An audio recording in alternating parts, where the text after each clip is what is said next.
प्राणान्नमो भगवते पुरुषाय तुभ्यं व्यासाय अप्रतिमेतिहासरचनोल्लासाय दुर्वादिनां त्रासायासकराय सत्सुकृतविश्वासाय दोषद्विषे भासायामुनरम्यतो यसदृशयासाय मासे विधि दासाय भयदाय मध्वगुरुर्द्वासाय तुभ्यं नमः। व्यासाय भवनाशाय श्रीशाय गुणराशये हृद्याय शुद्धविद्याय मध्वाय च नमो नमः। अहं भजे मुदा भजे हृदा भजे सदां भजे कृतालयं कृपालयं हरेः अच्युतालयं हरे वक्षस्थले दृष्ट्वा श्रियं विस्मितवानहं पार्श्वयोर्वयोर्देवीं करे चामरधारिणीं भुजगभोगागमुद्यम्य हृद्यं निजभुजं दक्षिणं लक्षनाट्यं ललितमुद्रिक्तविज्ञानमुद्रं भज भजमनन्तमित्यमलपन्तं प्रणतवान् प्राणिनां प्राणनाथं प्रणतिविप्रणये पूर्णबोधं गुरुमखिलगुणग्नं सद्गुणैकादिवासं शमदमपरिनिष्टं सत्त्वनिष्ठं वरिष्ठं सकलसुजनशिष्टं नित्यनिर्धूतकष्टं हयमुखवदनिष्ठं मां भजन्तु प्रपन्नाः। विमलसकलगात्रं शुद्धकैवल्यपात्रं शुभगुणगणसान्द्रं भूमिभूषामणीन्द्रं विदितसकलशास्त्रं साधुचित्तं यतीन्द्रं तुरगवदनभाजं नौमि सद्वादिराजं मायी भवैरिणे मध्वराद्धान्तवनचारिणे वचो नकरिणे वादिराजकेसरिणे नमः। कामधेनुर्यथा पूर्वं सर्वाभीष्टफलप्रदा तथा खलु वादिराजः श्रीपादोऽभीष्टदस्सताम्। ओं नमो वादिराजाय दीर्घदारिद्र्यघातिने राजभोगप्रदाते च नमोऽस्तु जयदायिने। कुलव्यास हयग्रीव पादाब्धिपरिसेवकः भावी वायुः वादिराजः कल्पद्रुक्कामदोस्तु नः। भूतराज नमस्तुभ्यं वादिराज गुरुप्रिय विद्राव्य सर्वबाधाम्नः सदा त्वं रक्षणं कुरु। पूज्याय राघवेन्द्राय सत्यधर्मरताय च भजतां कल्पवृक्षाय नमतां कामधेनुवे। वन्दे वृन्दावनाचार्यं हयग्रीवमुनिं भजे राजपादाम्बुजासक्तम् आनन्दगिरिकानने। भवतो दशवर्षाणि पापोऽहं येन पाटितः नमः विश्वोत्तमतीर्थाख्यः नमस्ते प्रशान्तरूपिणे। मध्वमाधवसेवार्थं त्यक्त्वं सर्वस्वं सदा वादिराजरुजुत्वं च असाध्यान् साधयान्मुहुः। रामध्यानसमासक्तं मध्वशास्त्रप्रवक्तारं सुब्बराय शर्मणं वन्दे विद्यागुरुं मम। नमस्ते गुरुवे तुभ्यं गुरुराजाय तेजसे तस्य वाकमृतं हन्ति विषं संसारसंगणकम् आपादमौलिपर्यन्तं गुरूणाम् आकृतिं स्मरेत् तेन विघ्नाः प्रणश्यन्ति सिद्धन्ति च मनोरथाः। पृथ्वीमण्डलमध्यस्थाः पूर्णबोधमतानुगाः वैष्णवा विष्णुहृदयाः तान् नमस्ये गुरुन् मम। समस्त सन्मङ्गलानि भवन्तु। जन्माद्यस्य यतो अन्वयादितरतश्शास्त्रेषु विघ्नस्वराट् तेने ब्रह्महृदायादिकवये मुह्यन्ति यं सूरयः।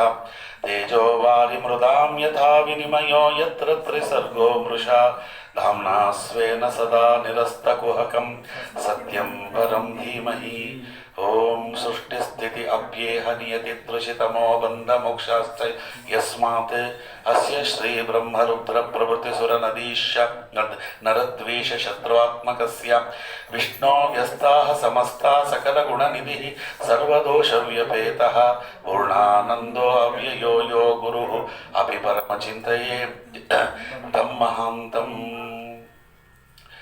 निखिल जगत्कारण सर्वतंत्र स्वतंत्र सर्वशुद्धवाक्य सर्वज्ञ ಜ್ಞಾನ ರೂಪ ಬಲ ಸ್ಥೈರ್ಯ ಧೈರ್ಯ ಔದಾರ್ಯ ಸೌಶಲ್ಯಾದಿ ಅನಂತಾನಂತ ಕಲ್ಯಾಣ ಗುಣನಿಧಿಯಾದ ಪರಬ್ರಹ್ಮ ವಸ್ತುವನ್ನು ಕೃಷ್ಣ ಅನ್ನುವ ಹೆಸರಿನಿಂದ ಜ್ಞಾನಿಗಳು ಉಪದೇಶ ಮಾಡ್ತಾರೆ. ನಾನಾ ಹೆಸರು ಭಗವಂತನಿಗೆ, ನಾನಾ ಗುಣಗಳು, ಅನಂತಾನಂತ ಕಲ್ಯಾಣ ಗುಣನಿಧಿಯಾಗಿರ್ತಕ್ಕಂಥ ಪರಬ್ರಹ್ಮ ವಸ್ತು ಅವ. ಭಗವಂತನನ್ನು ತಿಳಿಸಿಕೊಡುವುದಕ್ಕೆ ಹೊರಟಂತಹ ಅಪ್ರತಿಮವಾಗಿರ್ತಕ್ಕಂತಹ ಶಾಸ್ತ್ರಗಳಲ್ಲಿ ಮೊದಲನೇ ಸ್ಥಾನ ವೇದಕ್ಕೆ, ಎರಡನೇ ಸ್ಥಾನ ಇತಿಹಾಸಕ್ಕೆ, ಮೂರನೇ ಸ್ಥಾನ ಪುರಾಣಗಳಿಗೆ ಅಂತ ಜ್ಞಾನಿಗಳು ಅದನ್ನು ತಿಳಿಯಪಡಿಸ್ತಾರೆ. ವೇದಗಳನ್ನು ಚೆನ್ನಾಗಿ ಅರ್ಥೈಸಿಕೊಂಡು ವೇದಾರ್ಥಗಳನ್ನು ಮಥಿಸಿ ಅದನ್ನು ಮನನ ಮಾಡಿ ಅನುಷ್ಠಾನಕ್ಕೆ ತಂದು ಭಗವಂತನನ್ನು ಪಡೆಯುವಂತಹ ಯೋಗ ಯೋಗ್ಯತೆಗಳು ಎಲ್ಲರಿಗೂ ಇರುವುದಿಲ್ಲ. ಹಾಗಾಗಿಯೇ ವೇದಾರ್ಥಗಳು ಸರಿಯಾದ ರೀತಿಯಲ್ಲಿ ಸಜ್ಜನರಿಗೆ ತಲುಪಬೇಕು ಅನ್ನುವ ಕಾರಣಕ್ಕೋಸ್ಕರವಾಗಿ ಇತಿಹಾಸಗಳು ಬಂತು. ಆ ಇತಿಹಾಸಗಳಲ್ಲಿ ಮುಖ್ಯವಾಗಿ ರಾಮಾಯಣ, ಮಹಾಭಾರತ ಮತ್ತು ಪಂಚರಾತ್ರ ಅದರಲ್ಲಿ ವಿಸ್ತಾರವಾಗಿರ್ತಕ್ಕಂತಹ ಭಾಗಗಳು ಶತಕೋಟಿ ಪ್ರವಿಸ್ತರವಾದಂತಹ ಹಯಗ್ರೀವ ರಾಮಾಯಣ ಏಕೈಕಮಕ್ಷರಂ ಪುಂಸಾನ್ ಮಹಾಪಾತಕನಾಶನಂ ಅಂತ ಚರಿತಂ ರಘುನಾಥಸ್ಯ ಶತಕೋಟಿ ಪ್ರವಿಸ್ತರಂ ಅಂತ 100 ಕೋಟಿ ವಿಸ್ತಾರವಾಗಿರ್ತಕ್ಕಂಥ ಹಯಗ್ರೀವ ರಾಮಾಯಣ. ಆಮೇಲೆ ಮಹಾಭಾರತ, ಇವತ್ತು ನಮಗೆ ಸಿಕ್ಕಿರುವ ಮಹಾಭಾರತ 1,02,326 ಶ್ಲೋಕಗಳ ಮಹಾಭಾರತ ಇವತ್ತು ಸಿಕ್ಕಿದೆ. ಆ ಮಹಾಭಾರತ ಗ್ರಂಥ, ಪಂಚರಾತ್ರ, ಇವೆಲ್ಲವೂ ಕೂಡ ವ್ಯಾಪ್ತಿಯಲ್ಲಿ ಬಹಳ ದೊಡ್ಡದಾಗಿ ಬಿಡ್ತು. ತುಂಬ ದೊಡ್ಡದಾಯಿತು ವ್ಯಾಪ್ತಿಯಲ್ಲಿ. ಆ ವ್ಯಾಪ್ತಿ ದೊಡ್ಡದಾಗಿದ್ದೇ ಸುಮಾರು ಜನ ಅದರ ಅಧ್ಯಯನಕ್ಕೆ ಹಿಂದಲೇಟ್ ಹಾಕಲಿಕ್ಕೆ ಕಾರಣವಾಯಿತು ಅನ್ನುವ ಕಾರಣಕ್ಕೋಸ್ಕರವಾಗಿಯೇ ತದನಂತರದಲ್ಲಿ 18 ಪುರಾಣಗಳು, 18 ಉಪಪುರಾಣಗಳನ್ನು ವೇದವ್ಯಾಸ ದೇವರು ರಚನೆ ಮಾಡಿದರು. ಆ ಪುರಾಣಗಳಲ್ಲಿಯೂ ಕೂಡ ಸಾತ್ವಿಕವಾದ ಭಾಗ, ತಾಮಸವಾದ ಭಾಗ, ರಾಜಸವಾದ ಭಾಗ ಅಂತ ಎಲ್ಲ ಪುರಾಣಗಳಲ್ಲಿಯೂ ಕೂಡ ಅದು ಇದೆ. ಒಂದೇ ಪುರಾಣ ಅಂತಲ್ಲ, ಪುರಾಣಗಳು ಒಬ್ಬರಿಂದಲೇ ರಚಿತವಾದದ್ದು. ಹಾಗಾಗಿ ಎಲ್ಲ ಪುರಾಣವೂ ಸಾತ್ವಿಕವೇ. ಸಾತ್ವಿಕವಾದವರು ಅಧ್ಯಯನ ಮಾಡಿದರೆ, ರಾಜಸರಾದವರು ಅಧ್ಯಯನ ಮಾಡಿದರೆ ಎಲ್ಲ ಪುರಾಣವೂ ರಾಜಸವೇ, ತಾಮಸರಾದವರು ಅಧ್ಯಯನ ಮಾಡಿದರೆ ಎಲ್ಲ ಪುರಾಣವೂ ತಾಮಸವೇ ಅಂತ. ಅದರಲ್ಲಿ ಸಾತ್ವಿಕ ಭಾಗ ಅಂತ ಯಾಕೆ ಹೇಳ್ತೇವೆ ಅಂದರೆ, ನೇರವಾಗಿ ಭಗವಂತನ ಸರ್ವೋತ್ತಮತ್ವವನ್ನು ವಿಶದವಾಗಿ ತಿಳಿಯಪಡಿಸ್ತಾರೆ. 80-85 ಭಾಗ ಆ ಪುರಾಣದಲ್ಲಿ 1-2 ಕಡೆ ಬಿಟ್ಟುಬಿಟ್ರೆ ನೇರವಾಗಿ ಭಗವಂತನ ಸರ್ವೋತ್ತಮತ್ವವನ್ನು ಅದು ತಿಳಿಯಪಡಿಸುವಂತಹ ಪುರಾಣಗಳು. ಆದ್ದರಿಂದ ಅದಕ್ಕೆ ಸಾತ್ವಿಕ ಪುರಾಣಗಳು ಅಂತಲೂ. ಭಗವಂತ ಬ್ರಹ್ಮನಾಗಿ ಬ್ರಹ್ಮಣಿ ಬ್ರಹ್ಮರೂಪೋಸೌ ಶಿವರೂಪೇ ಶಿವಸ್ಥಿತ ಅಂತ, ಬ್ರಹ್ಮದೇವರೊಳಗೆ ಬ್ರಹ್ಮ ಅನ್ನುವ ಯಾವ ರೂಪ ಇದೆ ಭಗವಂತನದು, ಆ ಬ್ರಹ್ಮ ಅನ್ನುವ ಭಗವಂತನ ರೂಪದ ಸರ್ವೋತ್ತಮತ್ವವನ್ನು ತಿಳಿಯಪಡಿಸುವಂತಹ ಪುರಾಣಗಳಿಗೆ ರಾಜಸ ಪುರಾಣ ಅಂತಲೂ, ರುದ್ರದೇವರಲ್ಲಿ ಅಂತರ್ಯಾಮಿಯಾಗಿರುವ ಶಿವ ಅನ್ನುವಂಥ ಭಗವಂತನ ರೂಪದ ಸರ್ವೋತ್ತಮತ್ವವನ್ನು ತಿಳಿಯಪಡಿಸುವಂತಹ ಪುರಾಣಗಳಿಗೆ ತಾಮಸ ಪುರಾಣ ಅಂತ.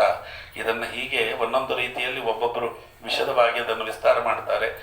ಅದರಲ್ಲಿ ಪುರಾಣಗಳ ರಾಜ ಅಂತ ಕರೆಸಿಕೊಂಡದ್ದು ಭಾಗವತ. ಭಾಗವತ ಪುರಾಣಗಳ ರಾಜ ಅಂತ ಕರೆಸಿಕೊಳ್ತದೆ. ಯಾಕೆಂದರೆ ಎಲ್ಲ ಪುರಾಣಗಳಲ್ಲಿಯೂ ಕೂಡ ಇರುವಂತಹ ಮಹತ್ವವಾಗಿರ್ತಕ್ಕಂಥ ವಿಚಾರ ಅದು ಭಾಗವತದಲ್ಲಿದೆ. ಮಹಾಭಾರತದಲ್ಲಿ ಸೂಚ್ಯವಾದದ್ದು ಭಾಗವತದಲ್ಲಿ ವ್ಯಕ್ತವಾಗಿದೆ, ಭಾಗವತದಲ್ಲಿ ವ್ಯಕ್ತವಾದದ್ದು ಮಹಾಭಾರತದಲ್ಲಿ ಸೂಚ್ಯವಾಗಿದೆ. ವಾದಿರಾಜ ಗುರು ಸಾರ್ವಭೌಮರಿಂದ ಹಿಡಿದು ವಿಜಯಧ್ವಜ ತೀರ್ಥರಿಂದ ಹಿಡಿದು ಆಚಾರ್ಯರು ಕೊಟ್ಟಂತಹ ಭಾಗವತ ತಾತ್ಪರ್ಯಕ್ಕೆ ಎಲ್ಲರೂ ಕೂಡ ತಾವು ಅಪೂರ್ವವಾಗಿರ್ತಕ್ಕಂಥ ವ್ಯಾಖ್ಯಾನಾದಿಗಳನ್ನು ರಚನೆ ಮಾಡಿದ್ದಾರೆ. ಶ್ರೀಮತ್ವಂ ನಾಮ ಶ್ರೂಯಮಾಣ ರಮಣೀಯತೆಯ ಅರ್ಥಪರ್ಯಾಲೋಚನೆಯ ಚ ಅಸ್ಯ ಇತರೇಭ್ಯ ಅಧಿಕ್ಯಂ ಅಂತ ವಿಜಯಧ್ವಜರು ಭಾಗವತಕ್ಕೆ ಅವರು ವ್ಯಾಖ್ಯಾನ ಬರೆಯುವಾಗ, ಈ ಗ್ರಂಥವನ್ನು ಶ್ರವಣ ಮಾಡಿದ ಮಾತ್ರದಿಂದಲೇ ಮನಸ್ಸಿಗೆ ಆಹ್ಲಾದಕರವಾದ ವಾತಾವರಣ ಉಂಟಾಗುತ್ತೆ, ಆನಂದ ಉಂಟಾಗುತ್ತೆ. ಇನ್ನು ಶ್ರವಣ ಮಾಡಿದ ಮಾತ್ರದಿಂದಲೇ ಆನಂದ ಉಂಟಾಗತ್ತೆ ಅಂದರೆ ಇನ್ನು ಅರ್ಥ ಪರ್ಯಾವಲೋಚನೆ ಮಾಡಿದಾಗ ಅದು ಎಷ್ಟರ ಮಟ್ಟಿಗೆ ಆತ್ಮಾನಂದದ ಆವಿರ್ಭಾವವನ್ನು ತಂದುಕೊಡಬಹುದು ಅಂತ ಯೋಚನೆ ಮಾಡಿರಿ. ಆ ಕಾರಣಕ್ಕೆ ಶ್ರವಣತಃ ಪಾಪೋಗ ವಿಧ್ವಂಸಿನಿ ಅಂತ ವಾದಿರಾಜರು ರುಕ್ಮಿಣೀಶ ವಿಜಯ ಕೇಳಿದಂಗೆ, ಆ ಶ್ರವಣತಃ ಪಾಪೋಗ ವಿಧ್ವಂಸಿನಿಂ ಅಂತ ರೋಮ್ನಾಂ ಹರ್ಷಣಿ, ಶ್ರವಣತಃ ಪಾಪೋಗ ವಿಧ್ವಂಸಿನಿಂ ಅಂತ ರೋಮಾಂಚನವಾಗ್ತದೆ. ಕೇಳಿದ ಮಾತ್ರದಿಂದಲೇ ಪಾಪಗಳು ವಿನಾಶನವಾಗುತ್ತೆ. ಅಂತಹ ಅಪೂರ್ವವಾಗಿರ್ತಕ್ಕಂಥ ಗ್ರಂಥ ಇದು ಭಾಗವತ ಅಂತ ತಿಳಿಸಿಕೊಡ್ತಾರೆ.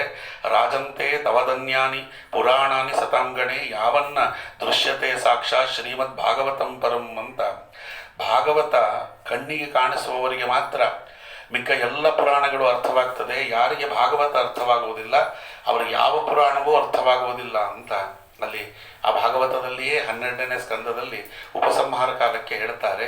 ಕನ್ಯಾದಾನ ಸಹಸ್ರಾಣಿ ವಾಜಪೇಯ ಶತಾನಿ ಚ ಸಧಾನ್ಯ ಕ್ಷೇತ್ರ ದಾನಾನಿ ತುಲದಾನಾನಿ ಯಾನಿ ಚ ಮಹಾದಾನಾನಿ ಯಾನಿ ಅಷ್ಟೌ ಚಂದೋದಾನಾನಿ ಯಾನಿ ಚ ಶ್ರೀಮದ್ ಭಾಗವತ ದಾನಸ್ಯ ಕಲಾನ್ನಾರ್ಹಂತಿ ಷೋಡಶಿಂ ಅಂತ ಬೃಹನ್ನಾರದೀಯ ಪುರಾಣದಲ್ಲಿ ಭಾಗವತದ ಮಹತ್ವವನ್ನು ತಿಳಿಸಿಕೊಡ್ತಾರೆ. 1000 ಕನ್ಯಾದಾನ ಮಾಡಿದವನಿಗೇನು ಪುಣ್ಯವೋ, 1000 ವಾಜಪೇಯಿ ಯಾಗವನ್ನು ಮಾಡಿದವನಿಗೇನು ಪುಣ್ಯ, ಸಧಾನ್ಯ ಕ್ಷೇತ್ರ ದಾನಾನಿ ಧಾನ್ಯಗಳು ಬೆಳೆಯುವಂತಹ ಉತ್ಪಲವಾದ ಫಲವತ್ತಾದ ಭೂಮಿಯನ್ನು ದಾನ ಮಾಡಿದವನಿಗೇನು ಪುಣ್ಯ, ತುಲಾದಾನಾನಿ ಯಾನಿಚ ತುಲಾ ಪುರುಷನನ್ನು ದಾನ ಮಾಡಿದವನಿಗೆ, ಎಳ್ಳಿನಿಂದ ಪುರುಷನನ್ನು ಮಾಡಿ ಅದನ್ನು ಮಂಗಾರದಿಂದ ಅಡಿಯಿಂದ ಮುಡಿಯವರೆಗೂ ಸಿಂಗಾರ ಮಾಡಿ ಒಬ್ಬ ಸತ್ಕುಲ ಪ್ರಸೂತನಾದಂತಹ ಗಾಯತ್ರಿ ಮಂತ್ರವನ್ನು ಸಿದ್ಧ ಮಾಡಿಕೊಂಡಿರುವಂಥ ಪುರುಷನಿಗೆ ದಾನ ಮಾಡಿದರೆ ಏನು ಪುಣ್ಯ ಬರ್ತದೆ. ಅದರ ಜೊತೆಗೆ ಮಹಾದಾನಾನಿ 16 ದಾನಗಳು, 8 ದಾನಗಳು, 24 ದಾನಗಳು ಅಂತ ಗರುಡ ಪುರಾಣದಲ್ಲಿ ಏನು ಹೇಳಿದ್ದಾರೆ, ಅಷ್ಟು ದಾನಗಳನ್ನು ಮಾಡಿದರೆ ಇದರ ಜೊತೆಗೆ ಚಂದೋದಾನಾನಿ ಯಾನಿಚ ಅಂತ ಒಬ್ಬ ಸತ್ಕುಲ ಪ್ರಸೂತನಾದಂತಹ ಒಬ್ಬ ಅತ್ಯುತ್ತಮನಾಗಿರ್ತಕ್ಕಂಥ ಜ್ಞಾನಿಗೆ ಸಕಲ ವೇದಗಳನ್ನು ಅವನಿಗೆ ವಿದ್ಯಾಭ್ಯಾಸದ ರೂಪದಲ್ಲಿ ದಾನ ಮಾಡಿದರೆ, ವಿದ್ಯಾದಾನ ಮಾಡಿದರೆ ಏನು ಪುಣ್ಯ ಬರ್ತದೆ, ಆ ಪುಣ್ಯವೆಲ್ಲವೂ ಒತ್ತಟ್ಟಿಗೆ ಸೇರಿದರೂ ಕೂಡ ಭಾಗವತದ ಶ್ರವಣದಿಂದ ಉಂಟಾಗುವ ಪುಣ್ಯದ 16ನೇ ಒಂದು ಭಾಗಕ್ಕೂ ಸಮನಾಗುವುದಿಲ್ಲ ಅಂತ ಬೃಹನ್ನಾರದಿ ಪುರಾಣ ಹೇಳ್ತದೆ. ಶ್ರೀ ಭಾಗವತದ ಅನಸ್ಯ ಕಲಾಂ ನಾರ್ಹಂತಿ ಷೋಡಶಿಂ ಅಂತ ಇದೊಂದು ಪೂರ್ವವಾದದ್ದು. ಅದಕ್ಕೆ ಆಚಾರ್ಯರು ಇತಿಹಾಸವನ್ನು ಹೇಗೆ ತಾವು ಅರ್ಥ ಮಾಡಬೇಕು ಅನ್ನುವುದನ್ನು ಲೋಕಕ್ಕೆ ಪಡಿಸುವುದಕ್ಕೋಸ್ಕರವಾಗಿ ಮಹಾಭಾರತ ತಾತ್ಪರ್ಯ ನಿರ್ಣಯವನ್ನು ವೇದವ್ಯಾಸ ದೇವರ ಅನುಜ್ಞೆಯಂತೆ ರಚನೆ ಮಾಡಿದರು. ಪುರಾಣಗಳನ್ನು ಹೇಗೆ ಅರ್ಥ ಮಾಡಬೇಕು ಅಂತ ತಿಳಿಸಲಿಕ್ಕೆ ಭಾಗವತ ಪುರಾಣವನ್ನು ಆರಿಸಿಕೊಂಡು ಆಚಾರ್ಯರು ಭಾಗವತ ಪುರಾಣಕ್ಕೆ ಭಾಗವತ ತಾತ್ಪರ್ಯ ನಿರ್ಣಯ ಅಂತ ರಚನೆ ಮಾಡಿದ್ದಾರೆ. ಸಮಸ್ತವಾಗಿರ್ತಕ್ಕಂತಹ ಪುರಾಣಗಳನ್ನು ಹೇಗೆ ಅರ್ಥ ಮಾಡಬೇಕು ಅಂದರೆ ಭಾಗವತಕ್ಕೆ ಅನುಗುಣವಾಗಿ ಅರ್ಥ ಮಾಡಿಕೊಳ್ಳ್ರಿ ಅಂತ. ಬೇರೆ ಬೇರೆ ಪುರಾಣ ನೋಡದೇ ಇದ್ದವರಿಗೆ ಸಮಸ್ಯೆ ಇಲ್ಲ, ಬೇರೆ ಪುರಾಣವನ್ನು ನೋಡುವಂಥ ನಮ್ಮಂಥವರಿಗಿರದೆ ಬಹಳ ಸಮಸ್ಯೆಗಳಾಗಿ ಬಿಡ್ತವೆ. ಅಂಥ ಸಮಸ್ಯೆಗಳಲ್ಲಿ ಸಾತ್ವಿಕ ಪುರಾಣದಲ್ಲಿಯೇ ಸುಮಾರು ಸಮಸ್ಯೆಗಳು ಕಾಡ್ಲಿಕ್ಕೆ ಪ್ರಾರಂಭ ಆಗ್ತದೆ. ಇನ್ನು ರಾಜಸ ಪುರಾಣ ತಾಮಸ ಪುರಾಣಕ್ಕೆ ಹೋದ್ರಂತೂ ಅದನ್ನು ಬಿಡಿಸಿಕೊಂಡು ಅದನ್ನು ವಿಷ್ಣುಪರವಾಗಿ ಅರ್ಥ ಮಾಡಿಕೊಂಡು ಅದರಿಂದ ಸಮಗ್ರವಾಗಿರ್ತಕ್ಕಂಥ ಸಾತ್ವಿಕ ಜ್ಞಾನ ಪಡೆಯುವುದಿದೆಯಲ್ಲ, ಬಹಳ ಕಷ್ಟ ಸಾಧ್ಯ ಆಗುತ್ತೆ. ಅದಕ್ಕೋಸ್ಕರವಾಗಿ ಮೊದಲು ಮಹಾಭಾರತ, ಎಲ್ಲಕ್ಕಿಂತ ಅತ್ಯುತ್ತಮವಾದದ್ದು ಮಹಾಭಾರತ. ಭಾಗವತವನ್ನು ಮಹಾಭಾರತಕ್ಕನುಗುಣವಾಗಿಯೇ ಅರ್ಥ ಮಾಡಬೇಕು. ಎಲ್ಲ ಪುರಾಣಗಳನ್ನು ಕೂಡ ಭಾಗವತಕ್ಕನುಗುಣವಾಗಿ ಅರ್ಥ ಮಾಡಿರಿ ಅಂತ ಹೇಳ್ತಾರೆ. ಭಾಗವತದಲ್ಲಿ ಎಲ್ಲಿಯಾದರೂ ಕೂಡ ನಿಮಗೆ ಸಮಸ್ಯೆ ಬಂದರೆ, ಭಾಗವತದಲ್ಲಿ ಎಲ್ಲಿಯಾದರೂ ಕೂಡ ಏನಾದರೂ ಕೂಡ ಚಿಕ್ಕ ಪುಟ್ಟ ಅನುಮಾನಾದಿಗಳು ಬಂದರೆ ಮಹಾಭಾರತವನ್ನಿಟ್ಟುಕೊಂಡು ಅದನ್ನು ಅರ್ಥ ಮಾಡಿಬಿಡ್ರಿ. ಭಾಗವತದಲ್ಲಿ ಏನು ನಿರ್ಣಯ ಬಂದಿರ್ತದೆ ಆಚಾರ್ಯರು ಕೊಟ್ಟಿದ್ದಾರೆ, ಮಿಕ್ಕಿ ಎಲ್ಲ ಪುರಾಣಗಳಲ್ಲಿ ಕೂಡ ಏನಾದರೂ ಸಮಸ್ಯೆ ಬಂದರೆ ಭಾಗವತ ಇಟ್ಟುಕೊಂಡು ಅರ್ಥ ಮಾಡಿರಿ ಅಂತ ಹೇಳ್ತಾರೆ. ಯಾಕೆಂದರೆ ಸಮಸ್ಯೆ ಆಗತ್ತೆ ನೋಡ್ರಿ. ಈ ಧ್ರುವರಾಜರನ್ನು ಉತ್ತಾನ ಪಾದರಾಜನ ಮಗ ಅಂತ ಭಾಗವತ ಹೇಳುತ್ತದೆ. ನೀವು ಅದೇ ಮಾರ್ಕಂಡೇಯ ಪುರಾಣಕ್ಕೆ ಹೋಗ್ರಿ, ಪ್ರಿಯವ್ರತನ ಮಗ ಅಂತಿದೆ ಅಲ್ಲಿ. ಪ್ರಿಯವ್ರತ ರಾಜನ ಮಗ ಧ್ರುವ ಅಂತ ಈ ಸಮಸ್ಯೆ ಶುರುವಾಗೋದೇ ಅಲ್ಲಿ. ಅವ ಪ್ರಿಯವ್ರತ ರಾಜನ ಮಗನೋ, ಮಾರ್ಕಂಡೇಯ ಪುರಾಣ ಸಾತ್ವಿಕ ಪುರಾಣ ಒಂದು ಅರ್ಥದಲ್ಲಿ. ಈಗ ಯಾವುದನ್ನು ಹಿಡ್ಕೊಳ್ಬೇಕು? ಈಗ ಭಾಗವತ ಉತ್ತಾನ ಪಾದರಾಜನ ಮಗ ಅಂತ ಹೇಳ್ತಾ ಇದೆ, ಅಲ್ಲಿ ನೋಡಿದ್ರೆ ಪ್ರಿಯವ್ರತನ ಮಗ ಅಂತ ಹೇಳುತ್ತೆ. ಹೆಂಗೆ ಇದನ್ನು ಕೂಡಿಸೋದು ಅಂದಾಗ ವಾದಿರಾಜ ಗುರು ಸಾರ್ವಭೌಮರು ಯುಕ್ತಿ ಮಲ್ಲಿಕಾ ಗ್ರಂಥದಲ್ಲಿ ಅದಕ್ಕೆ ಸಮನ್ವಯ ಮಾಡುವ ರೀತಿಯನ್ನು ಕೊಟ್ಟಿದ್ದಾರೆ. ಅವ್ರು ಹೇಳಿದರು, ಭಾಗವತದಲ್ಲಿ ಏನಿರ್ತದೆ ಅದೇ ಅರ್ಥ ತಗೋಬೇಕು. ಅವ ಉತ್ತಾನ ಪಾದರಾಜನ ಮಗನೇ, ಅದರಲ್ಲಿ ಎರಡನೇ ಮಾತಿಲ್ಲ. ಈ ಪ್ರಿಯವ್ರತ ಯಾರು? ಉತ್ತಾನ ಪಾದರಾಜನ ಅಣ್ಣ, ತಮ್ಮನ ಮಗ, ಅವನಿಗೂ ಮಗ ಅನ್ನಿಸ್ಕೊಳ್ತಾನೆ. ಅದರಿಂದ ಅವನ ತಮ್ಮನ ಮಗ ಅಂತ ಅರ್ಥ. ಮಗ ಅಂದರೆ ಸ್ವಂತ ಮಗ ಅಂತಲ್ಲ, ತಮ್ಮನ ಮಗ. ತಮ್ಮನ ಮಗ ತನಗೂ ಮಗ ಅನ್ನಿಸಿಕೊಳ್ತಾನೆ. ಆದ್ದರಿಂದ ಕೆಲವು ಕಡೆ ಈ ರೀತಿ ಪ್ರಯೋಗಗಳನ್ನು ಮಾಡ್ತಾರೆ ಅಂತ. ಪುರಾಣದಲ್ಲಿ ವ್ಯತ್ಯಸ್ತ ಅಂತ ಒಂದು ಗುಣ ಇದೆ, ವ್ಯತ್ಯಾಸ ಮಾಡಿ ಹೇಳ್ತಾರೆ ಅಂತ. ಯಾರದ್ದೋ ಮಗನನ್ನು ಯಾರದ್ದೋ ಮಗ ಅಂತ ಹೇಳುವುದು, ಯಾವುದೋ ಕಾಲದಲ್ಲಿ ನಡೆದದ್ದನ್ನು ಇನ್ಯಾವುದೋ ಕಾಲದಲ್ಲಿ ನಡೆಯಿತು ಅಂತ ಹೇಳುವುದು, ಅಸುರ ಮೋಹನಕ್ಕಾಗಿ ಇವೆಲ್ಲ ಮಾಡ್ತಾರೆ. ವ್ಯತ್ಯಸ್ತ ಅನ್ನುವುದು ಪುರಾಣದ ಗುಣ. ಹಾಗಾಗಿ ಅದನ್ನು ಅರ್ಥ ಮಾಡಿಕೊಳ್ಳಬೇಕಾದ್ರೆ ಭಾಗವತ ತಾತ್ಪರ್ಯ ಇಟ್ಟುಕೊಂಡು ಅರ್ಥ ಮಾಡಿರಿ ಅಂತ ಇಲ್ಲಿ ಹೇಳ್ತಾರೆ. ಅಂತಹ ಭಾಗವತ ಸಪ್ತಾಹದ ಕ್ರಮದಲ್ಲಿ ಭಾಗವತವನ್ನು ನೋಡುವುದು, 15 ದಿನಗಳಲ್ಲಿ ಪೃಷ್ಠಪದಿಯಲ್ಲಿ ಭಾಗವತವನ್ನು ನೋಡುವುದು. ಆ ಭಾಗವತ ಭಾದ್ರಪದ ಮಾಸದ ಅಷ್ಟಮಿ ದಿನ ಪ್ರಾರಂಭವಾದದ್ದು ಭಾಗವತ. ಶುಕಾಚಾರ್ಯರು ಪರೀಕ್ಷಿತ ರಾಜನಿಗೆ ಹೇಳಲಿಕ್ಕೆ ಪ್ರಾರಂಭ ಮಾಡಿದ್ದು ಅವ ಪೌರ್ಣಮಿ ದಿನ. ಭಾದ್ರಪದ ಮಾಸದ ಪೌರ್ಣಮಿ ದಿನ ಭೇಜೆ ಖಗೇಂದ್ರ ಧ್ವಜಪಾದ ಮೂಲಂ, ಭಗವಂತನ ಅನುಗ್ರಹಕ್ಕೆ ಪಾತ್ರನಾಗಿ ತಾನು ಬ್ರಹ್ಮರಂಧ್ರದಿಂದ ದೇಹವನ್ನು ತೊರೆದು ನ್ಯಾಸಾದೇವ ನಿರಂಕುಶೇಶ್ವರದಯ ನಿರ್ಲೋನ ಮಾಯಾನ್ಮಯ ಅರ್ಧಾನುಗ್ರಹ ಲಬ್ಧ ಮಧ್ಯದ ಮನಿ ದ್ವಾರ ಬಹಿರ್ನಿರ್ಗತ ಅಂತ ಹೊರಟು ಅವ ನೇರವಾಗಿ ಭೇಜೆ ಖಗೇಂದ್ರ ಧ್ವಜಪಾದ ಮೂಲಂ ಭಗವಂತನ ಪಾದ ಸೇರಿದ ಅಂತ ಹೇಳ್ತಾರೆ. ಹಾಗಾಗಿ ಅದು ಭಾಗವತ ಶುಕಾಚಾರ್ಯರಿಂದ ಪರೀಕ್ಷಿತ ರಾಜನಿಗೆ ಉಪದೇಶ ಮಾಡಲ್ಪಟ್ಟದ್ದು ಅನ್ನುವ ಕಾರಣಕ್ಕೆ ವಿಶೇಷ ಪೃಷ್ಠಪದಿಯಲ್ಲಿ ಭಾಗವತ ಹೇಳಿಸ್ತಾರೆ. ಮಿಕ್ಕ ಕಾಲದಲ್ಲಿ 7 ದಿನ ಭಾಗವತ ಅನ್ನುವುದು, ಯಾಕೆಂದರೆ ಇದು ನಡೆದದ್ದು 7 ದಿನ, ಆದ್ದರಿಂದ 7 ದಿನ ಹೇಳಿಸ್ಬೇಕು ಅಂತೇನಿಲ್ಲ.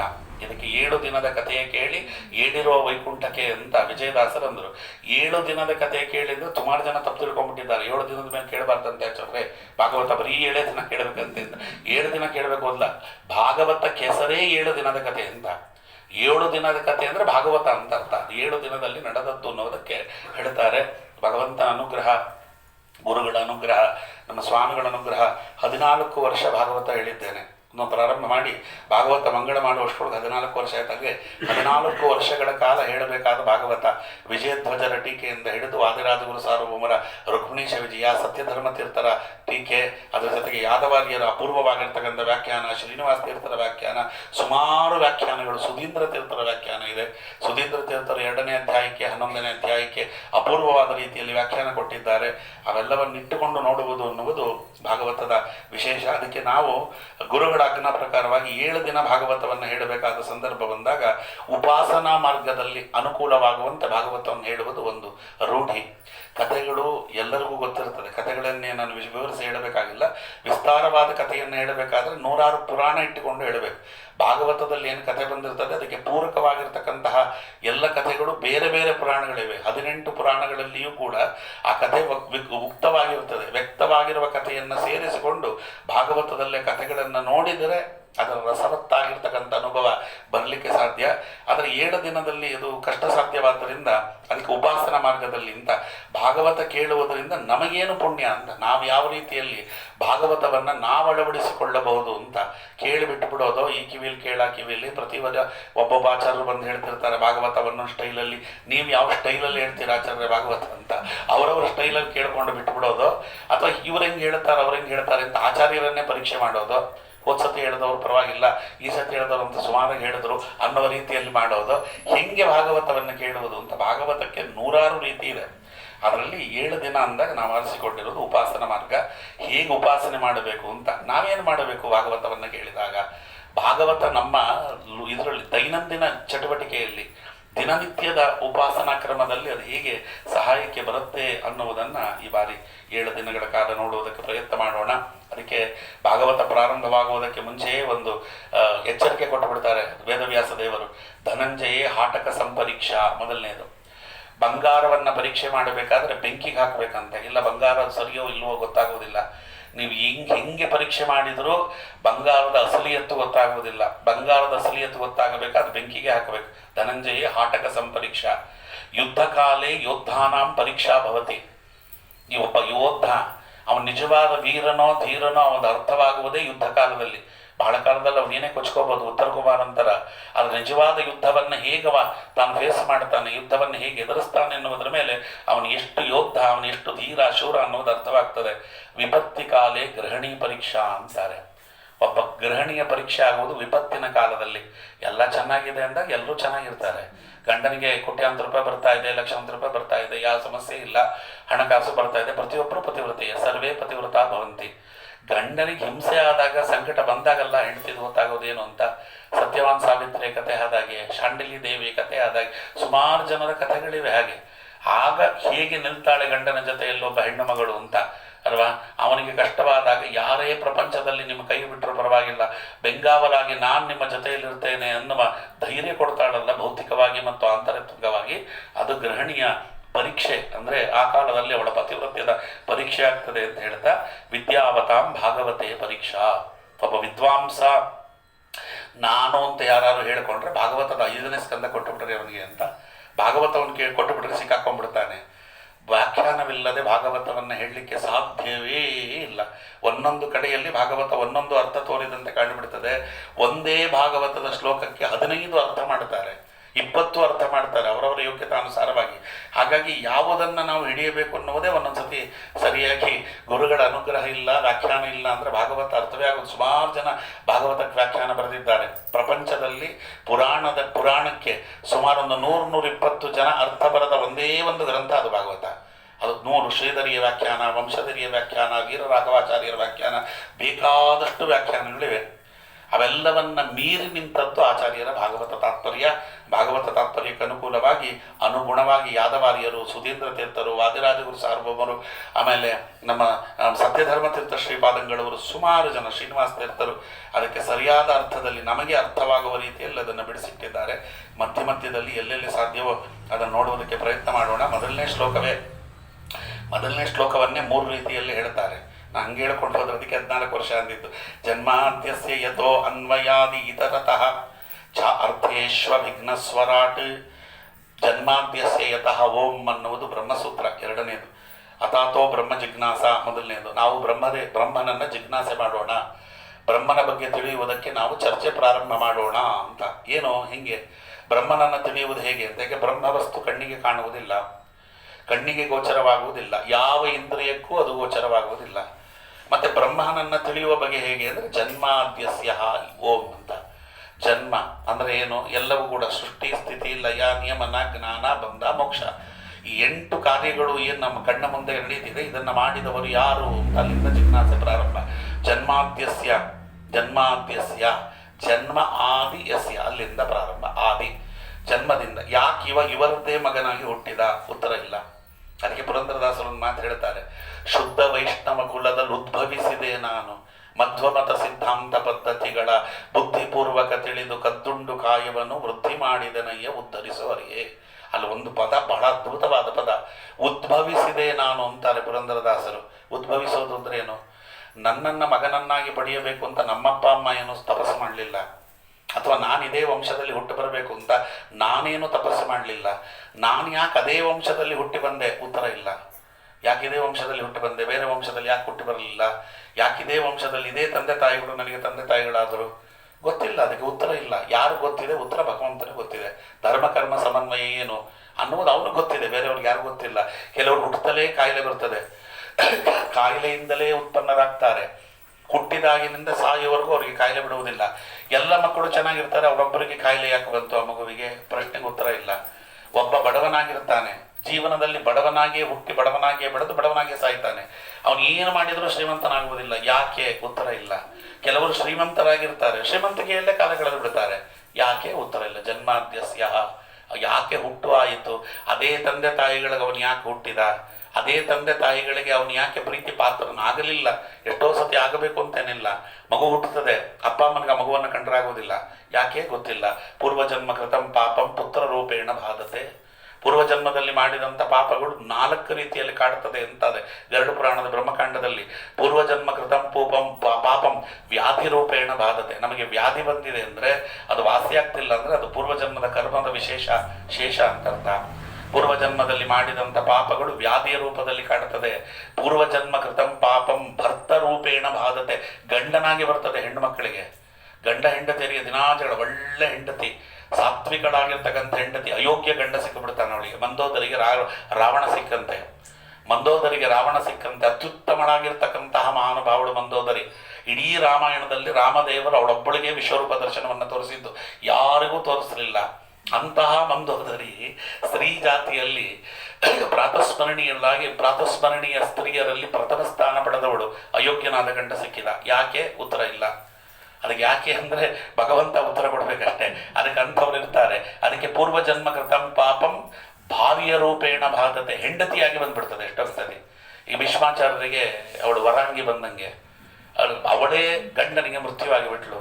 ದ್ಯುನಾಮಕ ಸತಿಯೊಡನೆ ಕೊಡು ಎಂದು ಸಖ್ಯದಲ್ಲಿ ಬೇಡುವೆನೆ, ಸತಿಯಿಂದ ದ್ಯುನಾಮಕನು ಏನಾದನು. ಗೋಪಾಲದಾಸರು ಹೇಳ್ತಾರಲ್ಲ ಹಾಗೆ ಹೆಂಡತಿಯಿಂದಲೇ ಹಾಳಾದವರು ಸುಮಾರು ಜನ ಇದ್ದಾರೆ.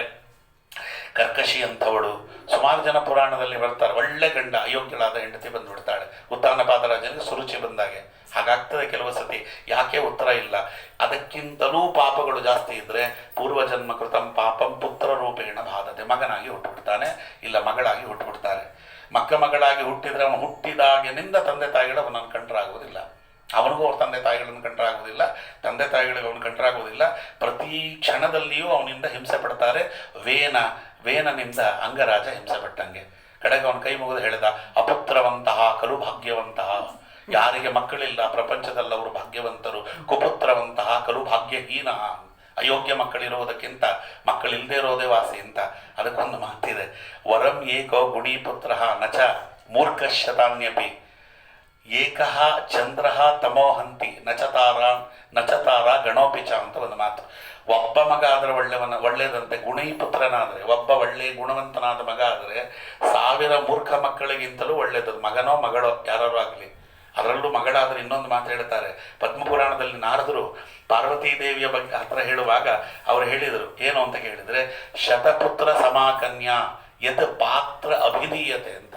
10 ಜನ ಗಂಡು ಮಕ್ಕಳು ಮಾಡುವಂಥ ಸಾಧನೆಯನ್ನು ಒಬ್ಬ ಹೆಣ್ಣು ಮಗಳು ಮಾಡ್ತಾಳೆ. ಸತ್ಪಾತ್ರರಲ್ಲಿ ಅವಳು ದಾನವಾಗಿ ಹೋದರೆ, ಒಳ್ಳೆ ಗುಣಗಳವಳಿಗೆ ಇದ್ದರೆ ಅಪ್ಪ ಅಮ್ಮನಿಗೆ ಏನು ಪುಣ್ಯ ದಕ್ಕಿಸಿಕೊಡ್ತಾಳೆ ಅಂದರೆ 10 ಜನ ಗಂಡು ಮಕ್ಕಳು ಏನು ಪುಣ್ಯವನ್ನು ದಕ್ಕಿಸಿಕೊಡಬಹುದು, ಯಾವ ರೀತಿಯಲ್ಲಿ ಕುಲವನ್ನು ಉದ್ಧಾರ ಮಾಡಬಹುದು, ಆ ಉದ್ಧಾರವನ್ನು ಒಬ್ಬ ಹೆಣ್ಣು ಮಗಳು ಮಾಡಿಬಿಡ್ತಾಳೆ. ಅರುಂಧತಿ ಅಂತವಳು ಅರುಂಧತಿ ದೇವಿ ಅಂತವಳು, ಶಾಂಡಲಿ ದೇವಿ ಅಂತವಳು, ಗೌತಮಿ ದೇವಿ ಅಂತವಳು, ಗಾರ್ಗಿ ಅಂತವಳು, ಹರಪನಹಳ್ಳಿ ಭೀಮವ್ವ, ಎಳವನಕಟ್ಟೆ ಗಿರಿಯಮ್ಮ, ಗಲಗಲಿಯವ್ವ, ಬೇಕಾದಷ್ಟು ಜನ ಅದಕ್ಕೆ ಉದಾಹರಣೆಯಾಗಿ ನಿಲ್ತಾರೆ. 10 ಜನ. ಏನೇ ಆದರೂ ಗಂಡಸರು ಅಮ್ಮಮ್ಮ ಅಂದರೆ ಅಪ್ಪನ ಕುಲವನ್ನೊಂದನ್ನು ಉದ್ಧಾರ ಮಾಡ್ಬೋದು. ಅಮ್ಮಮ್ಮ ಮ್ಯಾಕ್ಸಿಮಮ್ ಅವರ ವಂಶಕ್ಕೆ ಅವರು ಉದ್ಧಾರಕರಾಗಿರ್ಬೋದು. ಆದರೆ ಹೆಣ್ಣು ಮಗಳು 3 ವಂಶವನ್ನು ಉದ್ಧಾರ ಮಾಡ್ತಾಳೆ. 2, 3 ಜೊತೆಗೆ ತನ್ನ ತಂದೆಯ ವಂಶ, ತನ್ನ ತಾಯಿಯ ವಂಶ, ತನ್ನ ಗಂಡನ ವಂಶ, 3 ವಂಶವನ್ನು ಉದ್ಧಾರ ಮಾಡುವಂತಹ ಮಹತ್ತರವಾಗಿರ್ತಕ್ಕಂಥ ಜವಾಬ್ದಾರಿಯನ್ನು, ಆ ಭಾಗ್ಯವನ್ನು ಹೆಣ್ಣು ಮಕ್ಕಳಿಗೆ ಮಾತ್ರ ಕೊಟ್ಟಿದ್ದಾನೆ. ಅದಕ್ಕೆ ನಾನು ಎಲ್ಲ ಕಡೆ ಹೇಳ್ತಿರ್ತೇನೆ, ಗಂಡು ಮಕ್ಕಳಿಗೆ ಶ್ರಾದ್ದ ಮಾಡಬೇಕು. ಗಂಡು ಮಕ್ಕಳು ತಂದೆ ತಾಯಿಗಳ ಶ್ರಾದ್ದ ಮಾಡಬೇಕು. ಸುಮಾರು ಜನ ಕೇಳ್ತಾರೆ, ಯಾಕೆ ಹೆಣ್ಣು ಮಕ್ಕಳು ಮಾಡಬಾರ್ದಾ, ಇದು ಯಾಕಿದು, ಇವೆಲ್ಲವೂ ಕೂಡ ಈ ತಾರತಮ್ಯ ಯಾಕೆ, ಹೆಣ್ಣು ಗಂಡು ಅನ್ನುವ ಭೇದ ಭಾವ ಯಾಕೆ, ಹೆಣ್ಣು ಯಾಕೆ ಮಾಡಬಾರದು, ಅವ್ರಿಗೆ ಅರ್ಥವೇ ಆಗಲಿಲ್ಲ. ತಲೆಯಲ್ಲಿ ಏನಾದರೂ ಒಂಚೂರು ಬುದ್ಧಿ ದೇವರು ಕೊಟ್ಟಿದ್ರೆ ಅರ್ಥವಾಗ್ತದೆ. ಯಾಕೆ ಅಂತ ಕೇಳಿದರೆ, ಗಂಡಸರಿಗೆ ತಮ್ಮ ತಂದೆ ತಾಯಿಗಳ ಋಣ ತೀರಿಸಲಿಕ್ಕೆ ಆಗುವುದಿಲ್ಲ. ಜನ್ಮ ಎತ್ತಿದ್ರೂ ತೀರಿಸಲಿಕ್ಕಾಗುವುದಿಲ್ಲ. ಸುಮ್ಮನೆ ನಾವನ್ನೋದಷ್ಟೇ ಋಣ ತೀರಿತು ಅಂತ. ಅದಕ್ಕೊಂದು ಮಾತು ಹೇಳ್ತಾರೆ ಹತ್ತಿರ ಋಷಿಗಳು. ಏನು ಅಂತ ಕೇಳಿದರೆ, ಎಷ್ಟು ಋಣ ಇರ್ತದೆ. ಏಕಂ ಅಪಿ ಅಕ್ಷರಂ ಯಸ್ತು ಗುರೋಹೋ ಶಿಷ್ಯಂ ನಿವೇದಯೇತ್. ಒಂದು ಅಕ್ಷರವನ್ನು ಯಾರಾದರೂ ಗುರು ಒಬ್ಬ ಶಿಷ್ಯನಿಗೆ ಕಲಿಸಿದ, ಆ ಅನ್ನುವ ಅಕ್ಷರವನ್ನು ಕಲಿಸಿದ ಗುರುವಾದವ ಶಿಷ್ಯನಿಗೆ ಎಷ್ಟು ಋಣ ಇರ್ತದೆ ಶಿಷ್ಯನಿಗೆ ಗುರುಗಳ ಮೇಲೆ ಅಂದರೆ, ಅದಕ್ಕೆ ಪೃಥ್ವಿಂ ಚಾನಿ ಸರ್ವಾಣಿ, ಇಡೀ ಪೃಥ್ವಿಯನ್ನು ಇಂಚ್ ಬೈ ಇಂಚು ನವರತ್ನಗಳಿಂದ ಅದನ್ನು ಅಲಂಕಾರ ಮಾಡಿ, ಯದ್ದತ್ವ ಅನೃಣೀ ಭವೇತ್, ಅದನ್ನು ದಾನ ಮಾಡಿದರೂ 16ನೇ ಒಂದು ಭಾಗದ ಋಣ ಹೋಗೋದಿಲ್ಲವಂತೆ. ಒಂದು ಅಕ್ಷರ ಕಲಿಸಿದವನಿಗೆ. ಏಕಂ ಅಪಿ ಅಕ್ಷರಂ ಯಸ್ತು ಗುರೋಃ ಶಿಷ್ಯಂ ನಿವೇದೇತ್ ಪೃಥ್ವೀಂ ಚಾಪಿ ಸರ್ವಾಣಿ ಯದ್ದತ್ವ ಅನೃಣೀ ಭವೇತ್, ಅದಾಗುವುದಿಲ್ಲ. ಆ ಅನ್ನುವ ಅಕ್ಷರವನ್ನು ಕಲಿಸಿದ ಗುರುವಿನ ಋಣವನ್ನೇ ತೀರಿಸಲಿಕ್ಕಾಗುವುದಿಲ್ಲ. ಒಂದು ಅಕ್ಷರ. ತಾಯಿಯಾದವಳು ಎಷ್ಟು ಕಲಿಸಿರ್ತಾಳೆ, ತಂದೆ ಆದವನು ಎಷ್ಟು ಕಲಿಸಿರ್ತಾನೆ ಅಲ್ವಾ. ತಾಯಿಯಾದವಳು, ತಂದೆಯಾದವಳು, ತಾಯಿದು 16 ಋಣಗಳಿವೆ ನಮ್ಮ ಮೇಲೆ, ತಂದೆಯದು 5 ಋಣಗಳಿವೆ ಅಲ್ವಾ. ಜನಿತ ಉಪನೀತ ಚ ಯಾ ವಿದ್ಯಾಂ ಪ್ರಯಚ್ಛತಿ ಅನ್ನದಾತ ಭಯತ್ರಾತ ಪಂಚೈತೆ ಪಿತರ ಸ್ಮೃತಃ. ಜನ್ಮ ಕೊಟ್ಟಿದ್ದಾನೆ, ಸಂಸ್ಕಾರ ಕೊಟ್ಟಿದ್ದಾನೆ, ವಿದ್ಯೆ ಕೊಟ್ಟಿದ್ದಾನೆ, ಅನ್ನ ಹಾಕಿದ್ದಾನೆ, ನಮಗೆ ಭಯ ಬರದಂತೆ ಕಾಪಾಡಿದ್ದಾನೆ. ಇದು 16 ಋಣಗಳು ತಾಯಿದಿವೆ. 16 ಋಣಕ್ಕೆ ಹೇಳಿ ಗಯೆಯಲ್ಲಿ ಪಿಂಡ ಪ್ರದಾನ ಮಾಡಿಸ್ತಾರೆ, ತಾಯಿ ಋಣ 16 ಅಂತ. ಇಷ್ಟು ಋಣಗಳನ್ನು ತೀರಿಸೋದು ಹೇಗೆ? ಗಂಡು ಮಕ್ಕಳಿಗೆ ಅದೆಲ್ಲ ತೀರಿಸುವ ನಿಟ್ಟಿನಲ್ಲಿ ನಾವು ಪ್ರಯತ್ನ ಮಾಡುತ್ತೇವೆ. ಭಗವಂತ ಅಪರೋಕ್ಷ ಜ್ಞಾನವಾದ ಮೇಲೆ ನಮಗೆ ನಿಯತ ಗುರುಗಳು ಬಂದು ನಮಗೆ ಅಪರೋಕ್ಷವನ್ನು ಮಾಡಿಸಿ, ನಮಗೆ ಮಂತ್ರ ಏನು, ನಮ್ಮ ನಾಮ ಏನು, ನಮ್ಮ ಹಾದಿ ಏನು, ನಾವು ಏನಕ್ಕೆ ಬಂದಿದ್ದೇವೆ, ಯಾವ ದೇವರನ್ನು ಉಪಾಸನೆ ಮಾಡಲಿಕ್ಕೆ ಬಂದಿದ್ದೇವೆ, ನಮ್ಮ ಜನ್ಮದ ಕರ್ತವ್ಯ ಏನು, ಇಷ್ಟೆಲ್ಲ ಅವರು ಹೇಳಿದ ಮೇಲೆ ಆಗ 2 ಋಣಗಳು ದೇವರು ತೆಗೆದುಹಾಕಿಬಿಡ್ತಾನೆ. ಸಂಚಿತ, ಅಲ್ಲಿ ಆಗಾಮಿ. ಅವೆರಡು ಭಗವಂತ ಯಾವಾಗ ತೆಗೆದು ಹಾಕ್ತಾನೆ ಆವಾಗ ಅನೃಣೀ ಭವೇತ್. ಆಗ ಋಣ ಹೋಗ್ತದೆ ಚರ್ಮ ಶರೀರದಲ್ಲಿ. ಅಲ್ಲಿವರೆಗೂ ಪ್ರತಿಯೊಂದು ಜನ್ಮದಲ್ಲಿ ನಾವು ಯಾವ ತಂದೆ ತಾಯಿಗಳಿಗೆ ಹುಟ್ಟಿ ಬಂದಿರ್ತೇವೆ ಆ ಋಣ ಪ್ರತಿಯೊಂದು ಜನ್ಮದಲ್ಲಿಯೂ ಇರ್ತದೆ.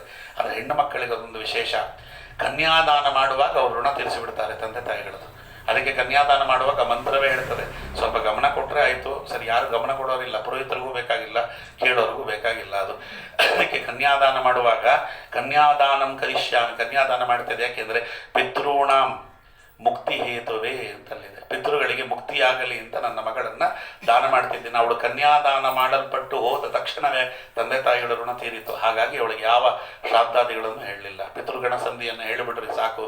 ನೀವು ಪಿತೃಗಣ ಸಂಧಿಯನ್ನು ಪಿತೃ ಸುಳಾದಿಯನ್ನು ಹೇಳಿದ್ರೆ ಸಾಕು. ಅವರು ಶ್ರಾದ್ದ ಮಾಡಿದಾಗ ಏನು ಪುಣ್ಯ ಬರ್ತದೆ ಅದಕ್ಕೆ ಕೋಟಿ ಪಟ್ಟು ಪುಣ್ಯ ದೇವರು ಕೊಡ್ತಾನೆ ಅಂತ ಹೇಳಿಬಿಡ್ತಾರೆ. ಹೆಣ್ಣು ಮಕ್ಕಳಿಗೆ ಸಾಧನೆ ಮಾಡಿಕೊಳ್ಳುವುದು ಬಹಳ ಸುಲಭ. ಇಡೀ ಭಾಗವತ ಗ್ರಂಥದಲ್ಲಿ ಅಡಿಯಿಂದ ಮುಡಿಯವರೆಗೆ ನೀವು ನೋಡಿದ್ರು ಹೆಣ್ಣು ಮಕ್ಕಳು ಸಾಧನೆ ಮಾಡಿಕೊಂಡಷ್ಟು ಸುಲಭವಾಗಿ ಗಂಡಸರು ಸಾಧನೆ ಮಾಡಿಕೊಳ್ಳಿಕ್ಕೆ ಆಗಲಿಲ್ಲ, ಆಗುವುದಿಲ್ಲ. ಗಂಡಸರಿಗೆ ವ್ಯಾವಹಾರಿಕ ಬುದ್ಧಿ ಜಾಸ್ತಿ. ಅವರು ಸ್ವಲ್ಪ ವ್ಯಾವಹಾರಿಕ ಬುದ್ಧಿಯಿಂದ ಸ್ವಲ್ಪ ಅದನ್ನು ತಿಕ್ಕಿ ತೀಡಿ ನೋಡುತ್ತಾರೆ. ಹೆಣ್ಣು ಮಕ್ಕಳು ಭಾವುಕರು. ಭಗವಂತ ಭಾವುಕತೆಯನ್ನು ಕೊಟ್ಟಿದ್ದಾನೆ. ಅವರು ನಂಬುವುದಿಲ್ಲ ಬಡಪಟ್ಟಿಗೆ. ನಂಬಿದರು ಅಂದರೆ ಪ್ರಾಣ ಹೋದರೂ ಬಿಡುವುದಿಲ್ಲ. ಭಗವಂತ ಅದಕ್ಕೋಸ್ಕರವಾಗಿ ಇಡೀ ಕೃಷ್ಣಾವತಾರದಲ್ಲಿ ಮಾತ್ರ ಅಲ್ಲ, ಎಲ್ಲ ಅವತಾರದಲ್ಲಿ ಅವನು ನಿಂತದ್ದು ಹೆಣ್ಣು ಮಕ್ಕಳ ಪರವಾಗಿ.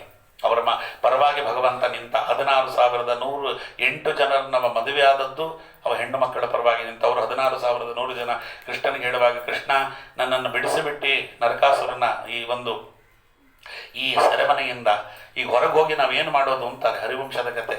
ಒಳಗಡೆ ಇರುವಾಗ ಅನುಕಂಪವಾದರೂ ಇತ್ತು. ಸೀತಾದೇವಿಯ ಮೇಲೆ ಅಪವಾದ ಹಾಕಿದಂತಹ ಪಾಪಿ ನಾಡು ಇದು. ಸೀತಾದೇವಿ ಅಂತ ಸೀತಾದೇವಿಯನ್ನು ಬಿಡಲಿಲ್ಲ, ಅವಳ ಮೇಲೆ ಅಪವಾದ ಹಾಕಿದರು. ನಾವು ಹೊರಗೋದ್ರೆ ಸುಮ್ಮನಿರ್ತಾರ? ನಾವು ಹೊರಗೋದ್ರೆ ಸುಮ್ಮನಿರುವುದಿಲ್ಲ. ಅವರ ಚುಚ್ಚು ಮಾತು ಬಿಚ್ಚು ಮಾತುಗಳನ್ನು ಕೇಳಿಕೊಂಡು ಸಾಯುವುದಕ್ಕಿಂತಲೂ ನಾವಿಲ್ಲೇ ಇದ್ದು ಬಿಡ್ತೇವೆ. ನಾವಿದೇ ಇವನಿಗೂ ಹೇಳಿಬಿಡು, ಭಗದತ್ತನಿಗೆ ಹೇಳಿಬಿಡು, ನಾವು ಸಭೆಯಲ್ಲೇ ಇರ್ತೇವೆ, ಇಲ್ಲೇ ಉಪಾಸನೆ ಮಾಡಿಕೊಂಡು ಇಲ್ಲೇ ನಾವು ದೇಹ ಬಿಟ್ಟು ಬಿಡ್ತೇವೆ ಅಂದಾಗ ಕೃಷ್ಣ ಒಂದು ಮಾತು ಹೇಳ್ತಾನೆ, ನಿಮಗೆ ಸಮಸ್ಯೆ ಏನು? ನಿಮ್ಮನ್ನು ಯಾರು ಮದುವೆ ಆಗ್ತಾರೆ? ನಿಮಗೆ ಲೋಕದಲ್ಲಿ ಏನು ಮನ್ನಣೆ ಸಿಗ್ತದೆ ಎನ್ನುವುದು ನಿಮ್ಮ ಸಮಸ್ಯೆ ಅಲ್ವಾ? ಪ್ರಪಂಚದಲ್ಲಿ ಯಾರೂ ಮದುವೆ ಆಗೋದು ಬೇಡ, ಕೃಷ್ಣ ಮದುವೆ ಆಗ್ತಾನೆ ಬನ್ನಿ ಎಂದು ಬಿಟ್ಟ ಕೃಷ್ಣ. 14,100 ಜನ ನಾ ಮದುವೆ ಆಗ್ತೇನೆ. ಕೃಷ್ಣ ಜಗತ್ತಲ್ಲಿ ನನ್ನ ಬೈತಾರಲ್ಲೋ, ಯಾವ್ದು ಬಿಟ್ಟಿದ್ದಾರೆ ಅಂದ. ಅದ್ರ ಜೊತೆಗೆ ಇದನ್ನು ಸೇರಿಸ್ಕೊಂಡು ಬೈತಾರೆ, ಬೈಕೊಳ್ಳಿ ಬಿಡ್ರಿ. ಕೃಷ್ಣನ ಹೆಂಡತಿಯರು ಅಂತ ಲೋಕದಲ್ಲಿ ನೀವು ಉದ್ಧತರಾಗಿ ಲೋಕದಲ್ಲಿ ಪ್ರಖ್ಯಾತರಾಗಿ ಬಿಡಿ ಎಂದ ಕೃಷ್ಣ. ಅವರನ್ನು ಮದುವೆ ಆಗಿಬಿಟ್ಟ. ಇದು ಭಗವಂತ ಅವರ ಮೇಲೆ ತೋರಿದಂತಹ ಅಪೂರ್ವವಾಗಿರ್ತಕ್ಕಂಥ ಭಕ್ತಿ. ಲೌಕಿಕವಾಗಿ ನೋಡಿದ್ರು, ಪಾರಮಾರ್ಥಿಕವಾದ ಕಾರಣ ಬೇರೆದಿದೆ, ಅದನ್ನು ಆಚಾರ್ಯರು ಹೇಳ್ತಾರೆ, ಅದನ್ನು ನೋಡೋಣ. ಅದಕ್ಕೆ ಹೇಳಿದ್ದು ಹೀಗೆ ಭಗವಂತ ಹೇಗೆ ಸೃಷ್ಟಿಗಳನ್ನು ಮಾಡ್ತಾನೆ, ಜನ್ಮ ಆದ್ಯ, ಅದಕ್ಕೋಸ್ಕರ ಹೇಳಿದ್ದು ಸೃಷ್ಟಿ ಮಾಡುವುದು ಹೇಗೆ, ಅವನದನ್ನು ಸ್ಥಿತಿ ಮಾಡುವುದು ಹೇಗೆ. ಎಂತೆಂಥ ಸಂದರ್ಭದಲ್ಲೂ ಬದುಕಿ ಬಿಡ್ತಾರೆ, ಬದುಕ್ತಾರೆ ಅಂದ್ಕೊಂಡವ್ರು ಹೋಗಿ ಬಿಡ್ತಾರೆ ಅಲ್ವಾ? ಪುರಂದರದಾಸರು ಅದಕ್ಕೆ ಬಹಳ ಚೆನ್ನಾಗಿ ಹೇಳ್ತಾರೆ, ಗಟ್ಟಿ ಮುದ್ದೆ ಪಿಂಡ ಮಾಡಿ ಗರ್ಭದಲ್ಲಿಟ್ಟು ಹೆರಲಿಲ್ಲ, ಕೊಟ್ಟ ದೇವರು ಕೊಂಡು ಹೋಗಲು ಕುಟ್ಟಿಕೊಂಡು ಅಳುವುದು ಯಾಕೋ ಅಂತ ಪುರಂದರದಾಸರ ಮಾತು. ನಮಗಿಷ್ಟ ಇದ್ದಿದ್ರೆ ನಮ್ಗೆ ಇಷ್ಟ ಬಂದಂಗೆ ಮಕ್ಕಳನ್ನ ಮಾಡ್ಕೊಂಡ್ಬಿಡ್ತಿದ್ವಿ ಅಲ್ವಾ? ನಮಗೆ ನೋಡಿ, ಕಣ್ಣಿಲ್ಲದ ಮಕ್ಕಳು ಹುಟ್ಟುತ್ತವೆ, ಕಾಲಿಲ್ಲದ ಮಕ್ಕಳು ಹುಟ್ಟುತ್ತವೆ, ಬಾಯಿಲ್ಲದ ಮಕ್ಕಳು ಹುಟ್ಟತ್ತೆ, ಕುರೂಪಿಗಳಾದ ಮಕ್ಕಳು ಹುಟ್ಟತ್ತೆ. ಯಾಕೆ ಹುಟ್ಟತ್ತೆ? ಅದಕ್ಕೆ ಉತ್ತರ ಇಲ್ಲ. ಹುಟ್ಟತ್ತೆ, 100 ವರ್ಷಗಳ ಕಾಲ ಬದುಕತ್ತೆ, ಸತ್ತೋಗ್ಬಿಡಬಹುದು ಅಂತ. ಇದು 6 ತಿಂಗಳು ಬದುಕಲಾರದು ಅಂತ ಡಾಕ್ಟರ್ ಹೇಳಿರ್ತಾರೆ. ಅದು 100 ವರ್ಷ ಬದುಕ್ತದೆ. ಇವನಿಗೇನ್ರಿ 100 ವರ್ಷ ಬದುಕ್ತಾನೆ ಅಂತ ಹೇಳಿದವ 6 ತಿಂಗಳಲ್ಲಿ ಹೋಗಿಬಿಡ್ತಾನೆ. ಯಾಕೆ? ಉತ್ತರ ಇಲ್ಲ. ಕಡೆಗೇನು ಡಾಕ್ಟರ್ ಏನು ಹೇಳ್ತಾರೆ? ಯಾಕೋ ಅಂತಾರೆ. ನಾವು ಹೇಳೋದು ಯಾಕೋನೇ ಭಗವಂತ ಅಂತಷ್ಟೆ. ಅದಕ್ಕೆ ಅವನಿಗೆ ಸೃಷ್ಟಿ ಸ್ಥಿತಿ ಲಯ ಅನ್ನುವುದು ಭಗವಂತನ ಬಹಳ ದೊಡ್ಡ ಕರುಣೆ. ಭಗವಂತ ಮರಣ ಅನ್ನುವುದು ಕೊಡದೆ ಹೋಗಿದ್ರೆ ಕಥೆ ಏನಾಗ್ತಿತ್ತು ಹೇಳ್ರಿ? ಹುಟ್ಟಿದವರೆಲ್ಲ ಸಾಯದೆ ನಿಲ್ಲೊಡೆ ಪುನಃ ಹುಟ್ಟುವರಿಗೆಡೆಯಲ್ಲಿ ಮಂಕುತಿಮ್ಮ ಅಂತ ಡಿ.ವಿ. ಗುಂಡಪ್ಪನವ್ರು ಹೇಳುವಾಗ, ತೊಟ್ಟಿಲುಗಳೆಷ್ಟೋ ಮಸನಗಳಷ್ಟು ಧರೆಯೊಳಗೆ ತೊಟ್ಟಿಲಲ್ಲಿ ತೂಗು ಮಸಣದಲ್ಲಿ ಕೂಗುತ್ತಿರಲು ಹುಟ್ಟಿದವರೆಲ್ಲ ಸಾಯದೆ ನಿಲ್ಲೆ ಮತ್ತುಟ್ಟುವರಿಗೆ ಎಡೆಯಲ್ಲಿ ಮಂಕುತಿಮ್ಮ ಅಂತ. ಹುಟ್ಟಿದವರು ಸಾಯಲೇಬೇಕು, ಹುಟ್ಟಿದವರೆಲ್ಲ ಸಾಯದೆ ಹೋದ್ರೆ ಮತ್ತೆ ಹುಟ್ಟುವವರಿಗೆ ಜಾಗ ಇಲ್ಲಿ ಅಂತ. ಕಡೆಗೆ ಯಾವ ಸ್ಥಿತಿ ಬಂದ್ಬಿಡ್ತಾನೆ ಮನುಷ್ಯ ಅಂದರೆ, ಸ್ವಾಮಿ ಕರ್ಕೊಂಡ್ಬಿಡೋ, ನನ್ನ ಕೈಲಾಗಲ್ಲ, ನಾನು ಬದುಕಲಿಕ್ಕೆ ಇಷ್ಟಪಡಲ್ಲ, ಕರ್ಕೊಂಡು ಬಿಡು ಅಂತ. ಅದಕ್ಕೋಸ್ಕರವಾಗಿ ನಾವೇ ಬಯಸಿ ಭಗವಂತನ ಹತ್ರ ಸಾವು ಕೇಳುವ ಮಟ್ಟಕ್ಕೆ ಒಬ್ಬ ಮನುಷ್ಯ ಬಂದು ಬಿಡ್ತಾನೆ. ಗಾತ್ರಂ ಸಂಕುಚಿತಂ ಗತಿ ವಿಗಲಿತ ಗತಿ ವಿಗಲಿತ ವಾಕ್ಯಂ ಗಂತ್ರಿಯತೆ ಚ ಬಂಧು ಜನೈ ಕಡುಗುಣೈ. ಗಾತ್ರಂ ಸಂಕುಚಿತಂ ಗತಿ ವಿಗಲಿತ ವಕ್ತ್ರಾಚ ದಂತಾವಲಿ ದೃಷ್ಟಿರ್ನಶ್ಯತಿ ವರ್ಧತೆ ಬದಿರತ ವಕ್ತ್ರಂಚ ಲಾಲ